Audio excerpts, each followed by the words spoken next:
नाज़रीन व सामईन अस्सलामु अलैकुम वरहमतुल्लाहि वबरकातुहू। आप तमाम का हमारे यूट्यूब चैनल अखबारुल हिंद पर इस्तकबाल है, खुश आमदीद है। नाज़रीन व सामईन, समाजवादी पार्टी के और नेता जनाब मोहम्मद आज़म ख़ान साहब के मुताल्लिक़ एक ताज़ा ख़बर लेकर आप की खिदमत में हाज़िर हुआ हूँ। तो नाज़रीन व सामईन, आगे बढ़ने से पहले, शुरू करने से पहले आप तमाम से गुजारिश है, अगर आप चैनल पर नए तो चैनल को सब्सक्राइब ज़रूर कीजिए और वीडियो को ज़्यादा से ज़्यादा शेयर कीजिए। नाज़रीन व सामईन, एक ज़राए के मुताबिक इलाहाबाद हाई कोर्ट ने जुमे के दिन सीनियर समाजवादी पार्टी के कायद मोहम्मद आज़म ख़ान और उनकी फैमिली को फेक बर्थ सर्टिफिकेट केस में राहत दी है।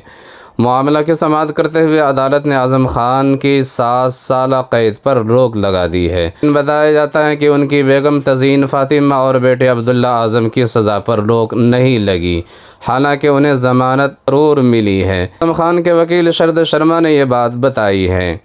उन्होंने कहा कि आज़म ख़ान की सज़ा पर रोक लग गई है, ताहम उनकी बेगम और बेटे को ये राहत नहीं मिली। नाज़रीन व सामईन, आपको बताता चलूँ कि 3 जनवरी 2019 आकाश सक्सेना नामी शख्स ने, जो रामपुर से हैं और बीजेपी से रुकन असम्बली भी हैं, उन्होंने पुलिस में केस दर्ज कराया था कि समाजवादी पार्टी के साबिक़ रुकन पार्लियामेंट आज़म ख़ान और उनकी बेगम ने अपने बेटे अब्दुल्ला आज़म के लिए 2 बर्थ सर्टिफिकेट बनवाए हैं। सेशन कोर्ट ने आज़म ख़ान, उनकी बेगम और उनके बेटे को मुबीना जालसाज़ी केस में 18 अक्टूबर 2023 को 7 साल जेल की सज़ा सुनाई थी। इसी तरह से नाज़रीन व सामईन, दूसरी बड़ी ख़बर है, जैसा कि आप स्क्रीन पर वीडियो देख सकते हैं। इस वीडियो को देखकर हुज़ूर पाक जनाब मोहम्मद रसूलुल्लाह सल्लल्लाहु अलैहि वसल्लम की वो हदीस याद आ गई है, तुम ज़मीन वालों पर रहम करो, आसमान वाला तुम पर रहम करेगा। हरम शरीफ में उम्रा के दौरान एक शख्स ने चिड़िया को पानी पिलाकर किस तरह से उसकी प्यास बुझाई है, इंसानियत का सबूत पेश किया है। आपसे गुजारिश है कि वीडियो को मुकम्मल देखें, चैनल को सब्सक्राइब ज़रूर कीजिए।